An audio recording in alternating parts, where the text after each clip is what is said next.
बाप, बेटे और रूपाक के नाम से आमीन। हम परमेश्वर का धन्यवाद देते हैं।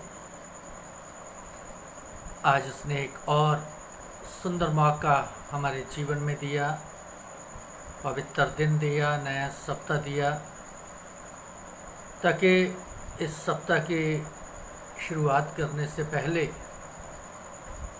हम फिर से उसकी हजूरी में उपस्थित हों, बीते सप्ताह के लिए उसका धन्यवाद करें और नए सप्ताह के लिए उसका धन्यवाद करते हुए उसकी अगुवाई ले सकें और उसे अपने इस नए सप्ताह के लिए, अपने जीवन के लिए मार्गदर्शक बना सकें। लेकिन जब हम इस समाज के अंदर रहते हैं तो ज़्यादातर हम अपने जीवनों से कई बार दूरी बनाए रखते हैं। आज जो वचन हम पढ़ने जा रहे हैं, जिसका अध्ययन करने जा रहे हैं, वो वचन हमें इसी तरह की बात जो है वो बताता है। तो इससे पहले कि हम वचन जो आज परमेश्वर का है उसका अध्ययन करें, मैं आप लोगों से शेयर करना चाहता हूँ, बताना चाहता हूँ कि आज का वचन जो है वो संत मत्ती द्वारा लिखी गई अंजील, उसका 11 अध्याय 16 पद से लेकर 24 पद तक से लिया गया है। मैं आपके लिए पढ़ना चाहता हूँ, जो यहाँ पर इस तरह से लिखा हुआ है। यीशु मसीह कहते हैं 16 पद से, कहते हैं कि मैं इस समय के लोगों की उपमा किससे दूँ? वह उन बालकों के समान है जो बाजारों में बैठे हुए एक दूसरे से पुकार कर कहते हैं, हमने तुम्हारे लिए बांसुरी बजाई और तुम ना नाचे, हमने विलाप किया और तुमने छाती नहीं पीटी। क्योंकि यूहन्ना ना खाता आया ना पीता, और वह कहते हैं उसमें दुष्ट आत्मा है। मनुष्य का पुत्र खाता पीता आया और वह कहते हैं देखो पेटू और पियक्कड़ मनुष्य, महसूल लेने वाले और पापियों का मित्र, पर ज्ञान अपने कामों से सच्चा ठहराया गया है। तब वो उन नगरों को उलाहना देने लगा जिनमें उसने बहुत से सामर्थ के काम किए थे, क्योंकि उन्होंने अपना मन नहीं फिराया था। हाय खुराजीन, हाय बैतसैदा, जो सामर्थ के काम तुम में किए गए, यदि वह सूर और सैदा में किए जाते तो टाट ओढ़कर और राख में बैठकर वह कब के मन फिरा लेते। परंतु मैं तुमसे कहता हूँ कि न्याय के दिन तुम्हारी दशा से सूर और सैदा की दशा अधिक सहने योग्य होगी। हे कफरनहूम, क्या तो स्वर्ग तक ऊंचा किया जाएगा? तू तो अधलोक तक नीचे जाएगा। जो सामर्थ के काम तुझ में किए गए हैं, यदि सदोम में किए जाते तो वो आज तक बना रहता। पर मैं तुमसे कहता हूँ कि न्याय के दिन तेरी दशा से सदोम की दशा अधिक सहने योग्य होगी। ये मसीह की अंजील है। ए मसीह यीशु, तेरी महिमा हो। आमीन। तो हम परमेश्वर के धन्यवादी हैं एक बार फिर से कि उसने एक सुंदर अवसर हम सबके जीवन में दिया है। और अभी हमने मसीह की अंजील में से पढ़ा है, और आज जिस विषय पर हम बात करने जा रहे हैं वो ये है कि ज़्यादातर हमारे समाज में परमेश्वर का वचन सुनाने वालों पर ध्यान नहीं दिया जाता, ना संदेश पर ध्यान दिया जाता है, ना संदेश लाने वालों पर ध्यान दिया जाता है। हमारे समाज में ज़्यादातर हम अपने तरीके से, अपनी सोच के मुताबिक, अपने स्वार्थ को देखते हुए, ऐशो आराम का जीवन देखते हुए उसी तरीके से जीना चाहते हैं, और जो हम चाहते हैं वही हम करते हैं। लेकिन ऐसे हालात हमारे जीवन में आते हैं जब हम कुछ भी नहीं करना चाहते। उन हालातों से भी हम गुजरते हैं, और बहुत बार ऐसा होता है कि हम कुछ करना चाहते हैं और दूसरे लोग जो हैं वो ध्यान नहीं देते। और कई बार हमारे मौके ऐसे आते हैं जब दूसरे लोग हमसे कहते हैं और हम ध्यान नहीं देते। यहाँ पर इसी तरीके से प्रभु यीशु मसीह जो है वो कुछ बताना चाहते हैं।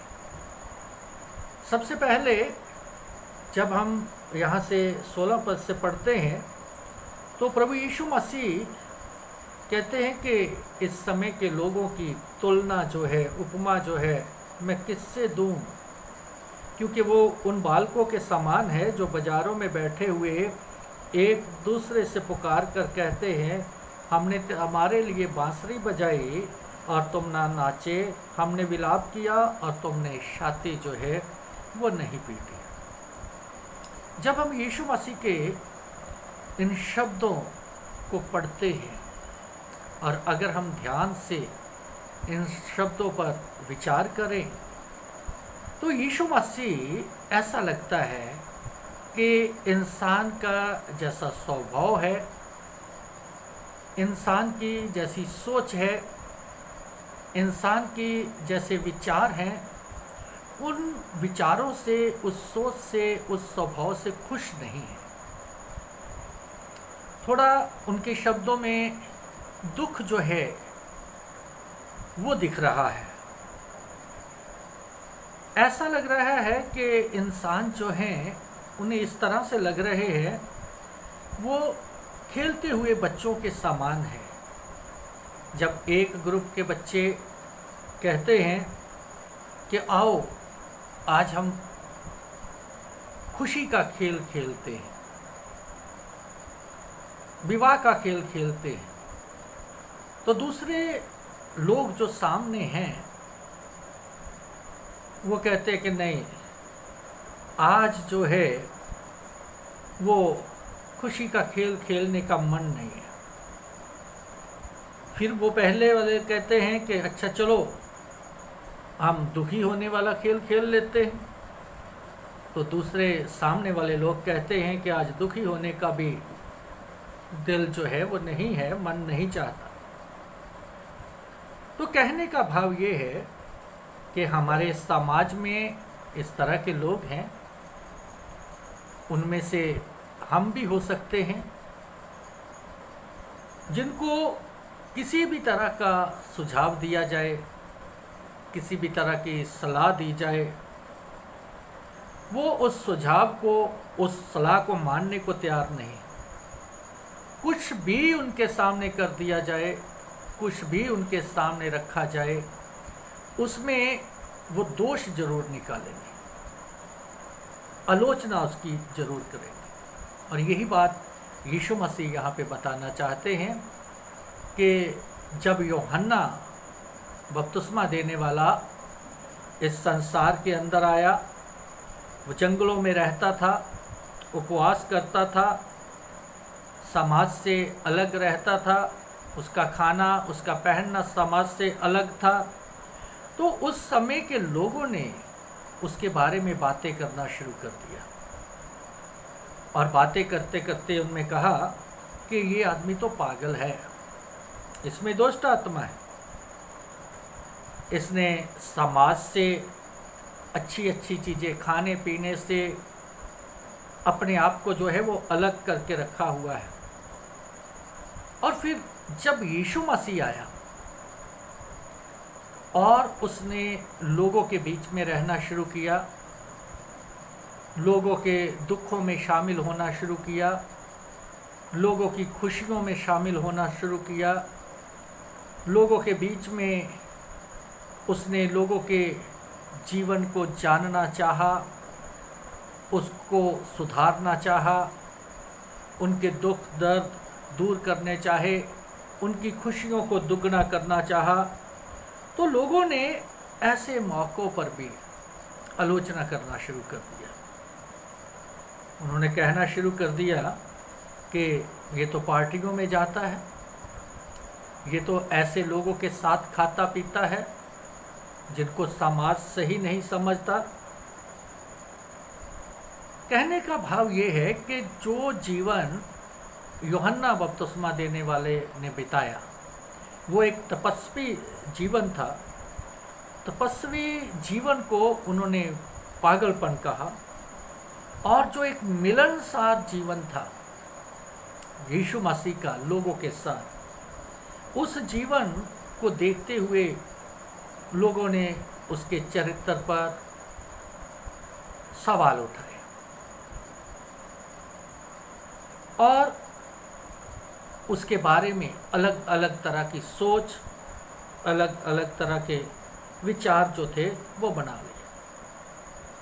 तो दोनों की ही निंदा, दोनों की ही आलोचना के लिए वो आगे बढ़े, आलोचना को एक मुद्दा बनाकर वो आगे बढ़े। आज समाज के ओर जब हम देखते हैं, वर्तमान हालात की ओर देखते हैं, तो हमें पता चलता है कि वर्तमान समाज जो है उसके अंदर ज़्यादातर लोग जो हैं वो सच्चाई सुनना पसंद नहीं करते, क्योंकि परमेश्वर का वचन जो है वो सच्चाई है। और ना सुनने के लिए तरह तरह के बहाने बनाते हैं, तरह तरह की आलोचना करते हैं। वो एक ही इंसान के बारे में कभी अच्छा और कभी बुरा कहते हैं। एक ही इंसान को, एक ही संस्था को वो अपनी सोच, अपने विचारों से, अपने शब्दों से वो दोषी ठहरा देते हैं। और बड़े बड़े ज्ञानी लोग, बुजुर्ग लोग भी ऐसा हो सकता है, उनके मनों के अंदर भी बिगाड़ हो सकता है। वो भी ऐसे हो सकते हैं जो कोई भी किसी तरह का कार्य करने के लिए, किसी के साथ चलने के लिए, किसी की मदद करने के लिए, किसी की ओर ध्यान देने के लिए तैयार ना हो।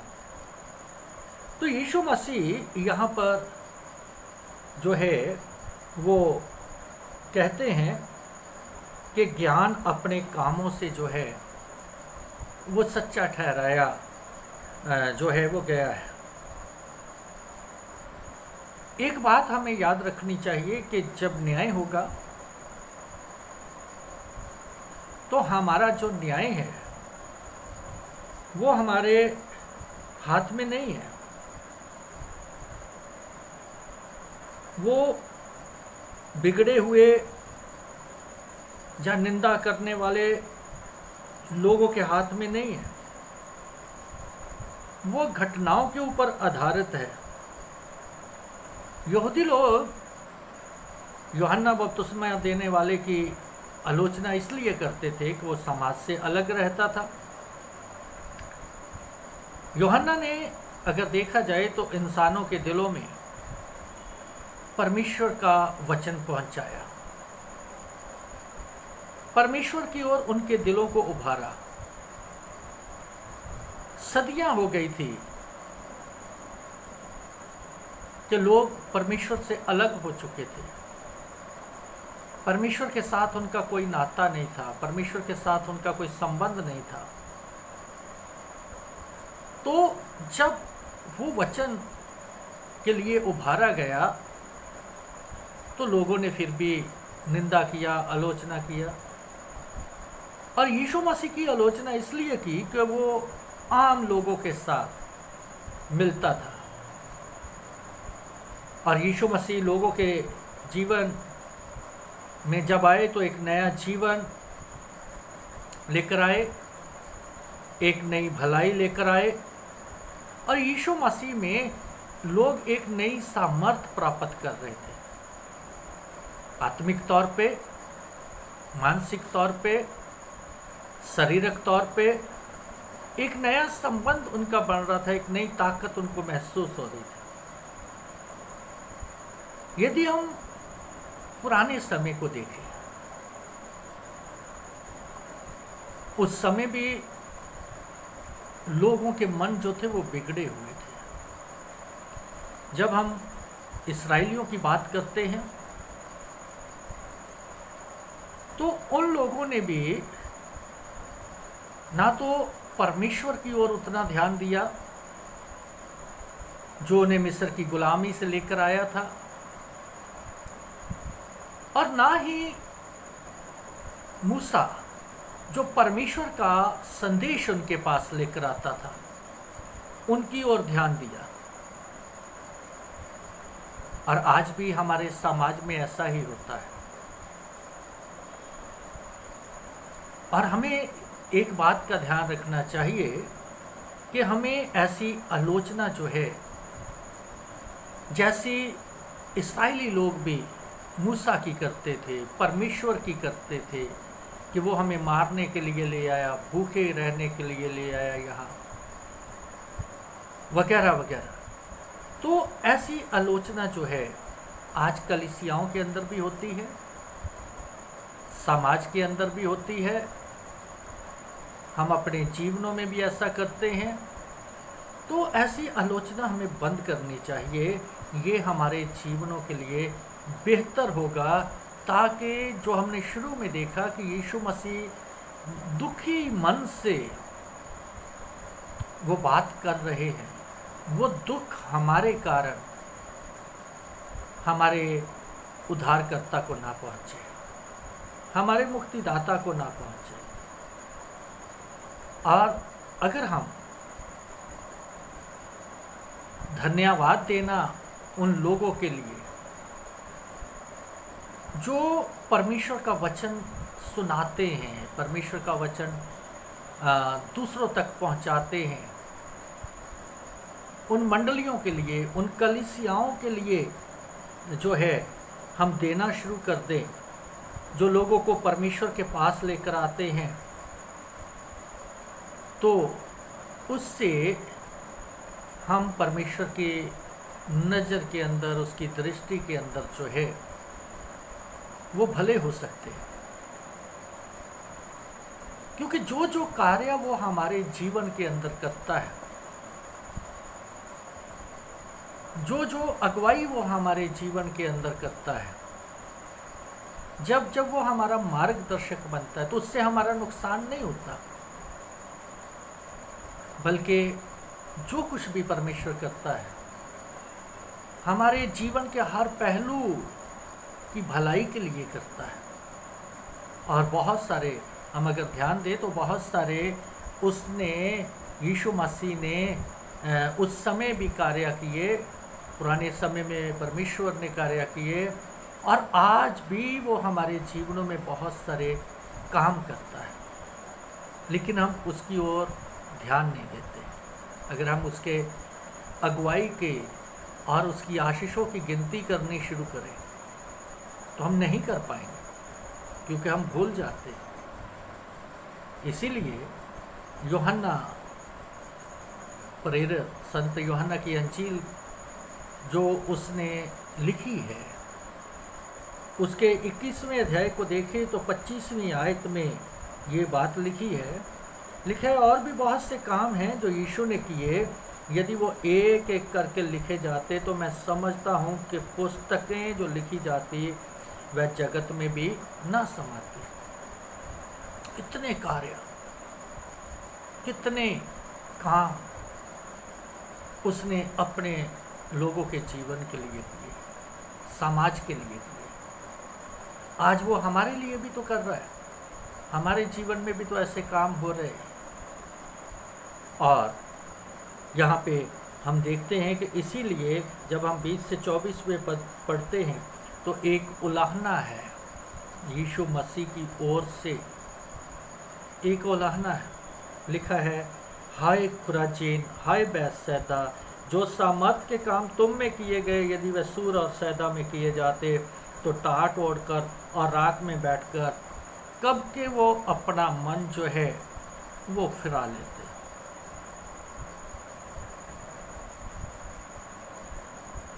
एक बड़े अच्छे तरीके से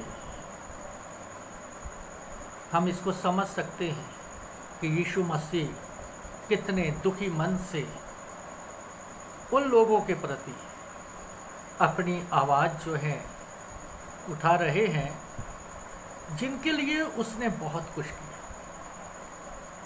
वो जीवन का संदेश, सदा के जीवन का संदेश तक उसने उनको दिया, सदा का जीवन तक का रास्ता उसने उनको दिखाया।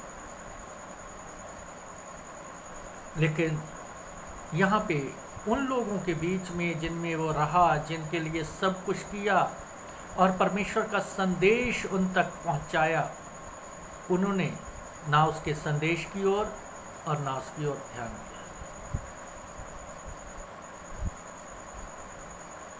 उनकी बातों की ओर, उसके वचन की ओर ध्यान नहीं दिया। तो यहाँ पर हमें देखने को मिलता है कि खुराजीन, बैतसैदा और कफरनहूम का पाप जो था वो एक ऐसा पाप था, ऐसे लोगों का पाप था जो वरदान परमेश्वर ने यीशु मसीह के द्वारा उन्हें दिए थे, उन वरदानों के प्रति जो उनके फर्ज थे वो उनको भूल गए थे। अब देखिए, गलील के अंदर यीशु मसीह घूमा फिरा, लोगों के बीच में रहा, और गलील के लिए एक बड़ा सौभाग्य था, एक बड़ा वरदान था, एक मौका था जो सूर और सैदा और सदोम और अमोरा को नहीं मिला। और आज हमारे लिए भी तो ये सौभाग्य की बात है कि हमारा ये उद्धारकर्ता हमारे लिए हाथ फैलाए हुए आवाज़ देता है कि मेरे पास आओ, बोझ और पाप से दबे लोगों मेरे पास आओ, मैं तुम्हें आराम दूंगा। लेकिन हम उस संदेश की ओर और जिसका संदेश है उसकी ओर ध्यान जो है वो नहीं देते, बल्कि उसकी बजाय कई तरह के बहाने, कई तरह की आलोचना, निंदा हमारे पास होती है। वहाँ के लोगों ने खुद यीशु मसीह को अपने बीच में देखा था, खुद अपने कानों से यीशु मसीह के वचन को सुना था, खुद अपनी आँखों से बड़े बड़े आश्चर्य कर्म होते हुए देखे थे। तो हम लोग जो हैं उस आदमी को दोषी नहीं ठहरा सकते जो अज्ञानता के कारण ऐसे गलतियाँ करता है, क्योंकि उसे अच्छाई जानने का मौका नहीं मिला। लेकिन जब हम अपनी आँखों से देखते हैं, अपने कानों से सुनते हैं, अपने बीच में महसूस करते हैं, तो फिर हम दोषी पाए जाते हैं। जिसको भी अच्छाई जानने का मौका नहीं मिलता उसको तो हम दोषी नहीं ठहरा सकते, लेकिन जब पूरा पूरा मौका मिलता है और उसके बावजूद हम बुराई करते हैं तो हम पहले से ही दोषी जो है वो ठहर जाते हैं। हमें याद रखना चाहिए कि जितने सौभाग्य हमें मिलते हैं, जितने वरदान हमें मिलते हैं परमेश्वर की ओर से, उन सब वरदानों के प्रति, उन सब मौक़ों के प्रति हमारे कुछ कर्तव्य हैं, हमारे कुछ फर्ज हैं और अगर हम उन कर्तव्यों की ओर, उन फर्जों की ओर ध्यान नहीं दिया तो सचमुच हम उसके सामने जो है वो दोषी ठहराए जाएंगे। और फिर हम देखते हैं कि उन नगरों के लोगों का और पाप किया था, जिसलिए हाय हाय यीशु मसीह कहते हैं। उन लोगों का पाप था लापरवाही। देखिएगा, उन्होंने यीशु मसीह को अपने दरवाजों से बाहर नहीं किया। उन लोगों ने यीशु मसीह को क्रूस पर नहीं चढ़ाया जिनकी यीशु मसीह बात कर रहे हैं, बल्कि उन्होंने क्या किया? उन्होंने उसके ओर ध्यान नहीं दिया, उसके संदेश की ओर ध्यान नहीं दिया। लापरवाही जो होती है वो बहुत ही ज़्यादा खतरनाक होती है, उतनी ही खतरनाक हो सकती है जितना सताव होता है। तो आज हमें इस बात का ध्यान रखना बहुत ही ज़रूरी है कि हम मसीह यीशु की जगह जो है अपने जीवन में ऐसी जगह ना बनाएं, उसके वचन की ऐसी जगह अपने जीवन में ना बनाएं जिसका कोई महत्व ही ना हो, जिसकी कोई वैल्यू ही ना हो। हमें याद रखना चाहिए कि लापरवाही भी एक बहुत बड़ा पाप है, और ये सबसे भयंकर पाप है, घातक पाप है। क्योंकि लापरवाही जो है किसी धर्म को जलाकर मार नहीं डालती, बल्कि लापरवाही बर्फ की तरह जो है वो ठंडा कर देती है। वो किसी का कत्ल नहीं करती, बल्कि धीरे धीरे उसका गला घोट देती है। और फिर हम इसमें देखते हैं कि ये एक बड़ी सच्चाई है, और सच्चाई ये है कि कुछ नहीं करना भी एक महापाप है। हमारी सोच के पाप, हमारे विचारों के पाप, हमारे कर्म के पाप होते हैं, लेकिन कुछ ना करना भी एक बहुत बड़ा पाप होता है। आपको पता है, खुराजीन, बैतसैदा और कफरनहूम, जिनकी बात यीशु मसीह यहाँ पे कर रहे हैं, उनके पास कुछ ना करने का पाप था जो उन्होंने खुद अपने अंदर पैदा किया था। और बहुत बार ऐसा होता है कि बहुत सारे कामों के लिए, बहुत सारी बातों के लिए हम अपने बचाव में ये बात कहते हैं कि हमने तो कुछ नहीं किया। याद रखिएगा, यही बचाव जो होता है, जो हम करते हैं, यही वास्तव में हमारा पाप जो है, हमारा दोष जो है वो बन जाता है। क्योंकि ना कुछ करना भी एक बहुत बड़ा पाप है। हमें चाहिए कि जब तक परमेश्वर ने हमें इस ज़मीन पर जिंदा रखा है, हम उनके वचन सुनाने वालों की उपेक्षा ना करें, ना ही उसके वचन की उपेक्षा करें,